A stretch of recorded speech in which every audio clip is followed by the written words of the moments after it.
साल 2009 ओडिशा के एक छोटे कस्बे में रहता था अर्जुन। सीधा सादा लड़का जो मीरा नाम की लड़की से बहुत प्यार करता था। मीरा भी अर्जुन से उतना ही प्यार करती थी। दोनों शादी करना चाहते थे, लेकिन मीरा का परिवार इस रिश्ते के खिलाफ था। उसका बड़ा भाई विक्रम बहुत गुस्सैल और हिंसक इंसान था। उसे अर्जुन बिल्कुल पसंद नहीं था। एक दिन विक्रम को दोनों के रिश्ते के बारे में पता चल गया। उस रात घर में बहुत झगड़ा हुआ। मीरा रोती रही, लेकिन उसके पिता ने साफ कह दिया, अगर उस लड़के से दोबारा मिली तो उसका अंजाम बहुत बुरा होगा। लेकिन प्यार डर से नहीं रुकता। कुछ दिनों बाद मीरा ने अर्जुन को रात में मिलने बुलाया। बारिश हो रही थी, चारों तरफ अंधेरा था। अर्जुन चुपके से मीरा के घर के पीछे पहुंचा। दोनों वहां से भागने वाले थे, लेकिन तभी विक्रम अपने दोस्तों के साथ वहां पहुंच गया। उन्होंने अर्जुन को पकड़ लिया और उसे एक पुराने गोदाम में ले गए। मीरा लगातार विनती करती रही, कृपया उसे छोड़ दो, लेकिन किसी ने उसकी बात नहीं सुनी।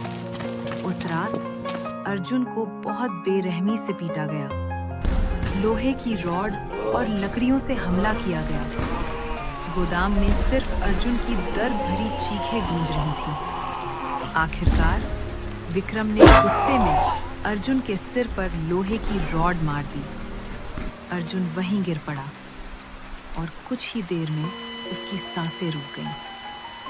मीरा की दुनिया उसी पल टूट गई। अगली सुबह अर्जुन की लाश नदी किनारे मिली, लेकिन मामला दबा दिया गया। सबने इसे हादसा बता दिया। मीरा सच जानती थी। उस रात उसने खुद को कमरे में बंद कर लिया। सुबह जब दरवाजा खोला गया तो मीरा मृत मिली। कमरे की दीवार पर लिखा था, तुम सबको इसकी सजा मिलेगी। मीरा की मौत के बाद उस घर में अजीब घटनाएं शुरू हो गईं। हर रात ठीक 2:13 पर लिविंग रूम से किसी लड़की के रोने की आवाज आती, धीमी, दर्द भरी, जैसे कोई बहुत दुख में हो। शुरुआत में परिवार ने इसे वहम समझा, लेकिन धीरे-धीरे घर का माहौल बदलने लगा। रात में पायल की आवाजें सुनाई देती, खिड़कियां अपने आप खुल जाती और कई बार लिविंग रूम में किसी के बैठने का एहसास होता। एक रात मीरा की माँ नीचे पानी लेने आई। उन्होंने देखा सोफे पर एक लड़की बैठी थी। सफेद कपड़े, झुके हुए बाल और धीमी रोने की आवाज। डरते हुए उन्होंने पूछा, मीरा? तभी वो आकृति धीरे-धीरे खड़ी हुई और अचानक कमरे की सारी लाइटें बंद हो गईं। अगले ही पल एक तेज चीख पूरे घर में गूंज उठी। उस घटना के बाद विक्रम के दोस्त एक-एक करके अजीब हादसों का शिकार होने लगे। रंजीत ने एक रात सुनसान सड़क पर किसी लड़की के रोने की आवाज सुनी। उसने पीछे मुड़कर देखा, लेकिन वहां कोई नहीं था। अगली सुबह उसकी लाश जंगल के पास मिली। कुछ दिनों बाद देवा ने अपने कमरे में किसी की परछाई देखी। वो बहुत डर गया। अगले दिन वो भी मृत मिला। गांव में डर फैल चुका था।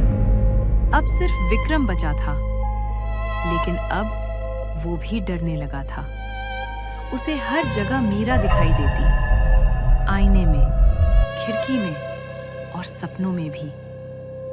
हर रात उसे वही रोने की आवाज सुनाई देती। धीरे-धीरे विक्रम की मानसिक हालत खराब होने लगी। एक रात वो नीचे लिविंग रूम में गया। कमरे में अजीब सन्नाटा था। तभी उसे पीछे किसी के खड़े होने का एहसास हुआ। उसने धीरे-धीरे पीछे देखा और वहां मीरा खड़ी थी। सफेद कपड़े, बिखरे बाल और आंखों में गहरा दर्द। विक्रम डर से कांपने लगा। वो बोला, मुझे माफ कर दो। लेकिन कमरे में सिर्फ वही रोने की आवाज गूंजती रही। अगली सुबह विक्रम मृत मिला। उसके चेहरे पर डर साफ दिखाई दे रहा था। अब पूरा परिवार घर छोड़ना चाहता था, लेकिन कोई भी उस घर में टिक नहीं पाता। हर रात लिविंग रूम से वही रोने की आवाज आती रहती। आखिरकार परिवार ने कुछ पुराने पुजारियों को बुलाया। उन्होंने घर में पूजा शुरू की। मंत्रों की आवाज पूरे घर में गूंजने लगी। अचानक घर का माहौल बदल गया। तेज हवा चलने लगी। दरवाजे अपने आप बंद होने लगे और फिर लिविंग रूम से एक दर्द भरी चीख सुनाई दी। पुजारियों ने महसूस किया कि ये आत्मा सिर्फ गुस्से में नहीं थी, बल्कि बहुत दुखी भी थी। उन्होंने अर्जुन और मीरा की तस्वीरें साथ रखीं और शांति की प्रार्थना करने लगे। धीरे धीरे घर का माहौल शांत होने लगा। रोने की आवाज बंद हो गई और उस रात के बाद किसी ने मीरा की आत्मा को फिर नहीं देखा। लेकिन आज भी बरसात की रातों में कुछ लोग कहते हैं उस पुराने घर के पास से गुजरते समय उन्हें धीमी रोने की आवाज सुनाई देती है, जैसे कोई आज भी अपने अधूरे प्यार को याद कर रहा हो।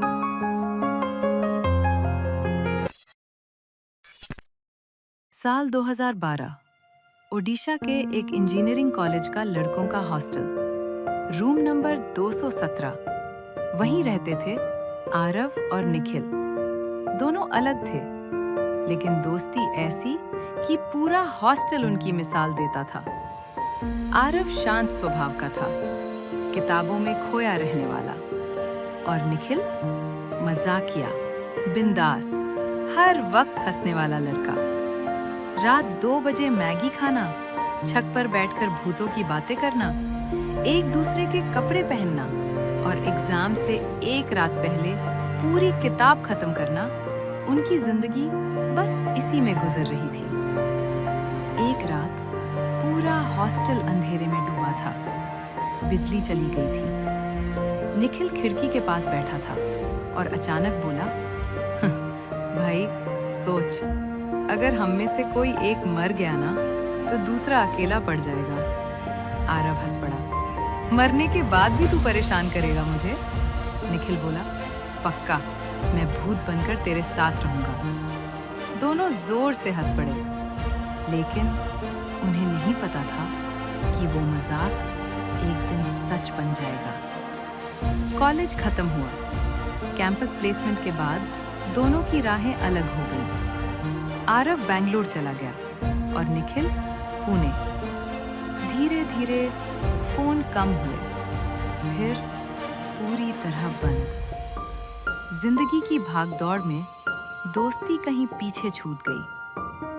10 साल बाद, साल 2022, आरव की नई नौकरी लगी, एक बड़ी आईटी कंपनी में। शहर था हैदराबाद। नई जगह, नया फ्लैट, नई जिंदगी। लेकिन अंदर कहीं अकेलापन था। पहले दिन ऑफिस जाते वक्त, सुबह का समय, हल्की बारिश हो रही थी। आरव सड़क किनारे कैब का इंतजार कर रहा था। तभी एक काली बाइक उसके सामने आकर रुकी। राइडर ने हेलमेट उतारा और आरव की आंखें फटी रह गईं। निखिल? सामने वही चेहरा, वही मुस्कान, बस थोड़ा ज्यादा पीला, और आंखों के नीचे गहरे काले घेरे। निखिल हंसा। अबे पहचान लिया आखिर? आरव खुशी से चिल्लाया, साले तू यहाँ? दोनों गले मिले। बारिश तेज हो रही थी। निखिल बोला, चल ऑफिस छोड़ देता हूँ। आरव बाइक पर बैठ गया और यहीं से कुछ अजीब शुरू हुआ। रास्ते भर निखिल बहुत कम बोल रहा था।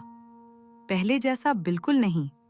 उसकी आवाज धीमी और भारी हो चुकी थी, जब भी आरव कोई पुरानी बात करता, निखिल बस मुस्कुरा देता।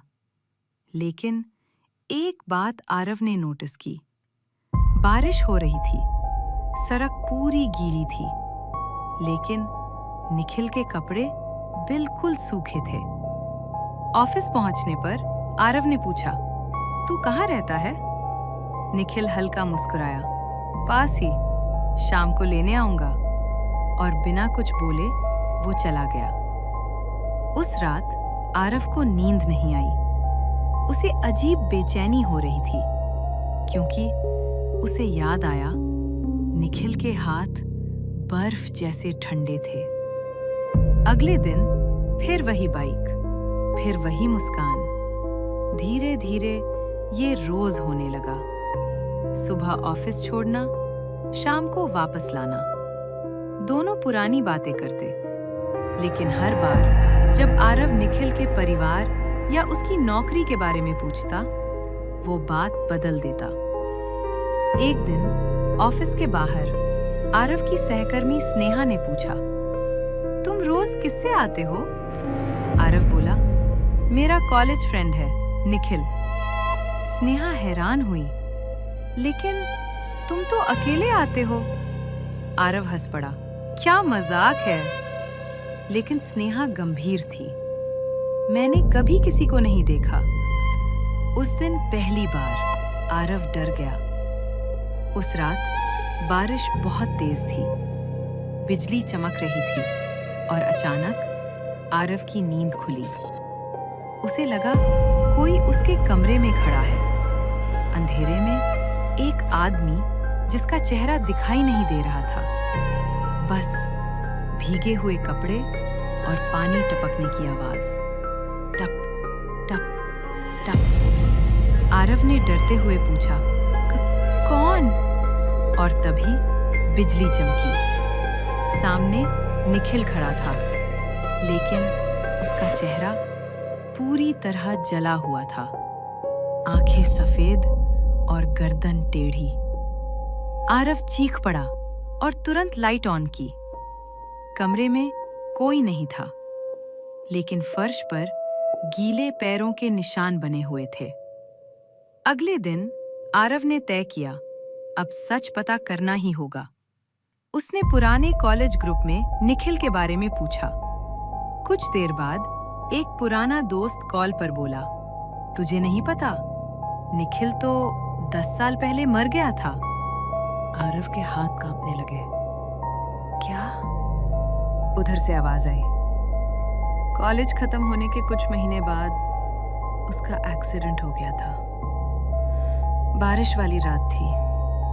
उसकी बाइक ट्रक से टकरा गई। वो वहीं मर गया।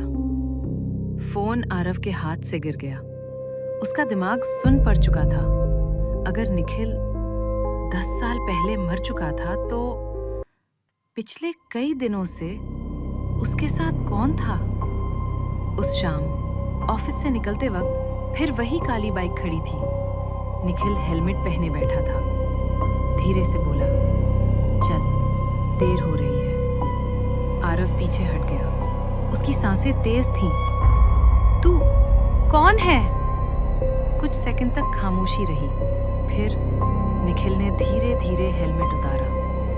उसका चेहरा आधा कुचला हुआ था, माथे से खून बह रहा था और होठों पर वही पुरानी मुस्कान। "मैंने कहा था ना, मरने के बाद भी तेरे साथ रहूंगा।" आरव चीखते हुए भागा, लेकिन पूरा रास्ता खाली था। सड़क पर कोई इंसान नहीं, सिर्फ बाइक की आवाज जो उसके पीछे पीछे आ रही थी।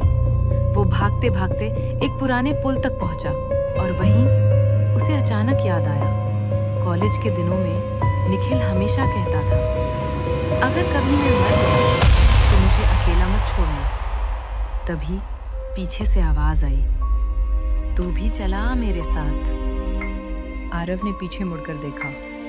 निखिल पुल के बीचों बीच खड़ा था, लेकिन अब उसके पीछे कई और परछाइयां थीं। टूटे हुए चेहरे, खून से सने हुए, जैसे किसी एक्सीडेंट में मरे हुए। निखिल बोला,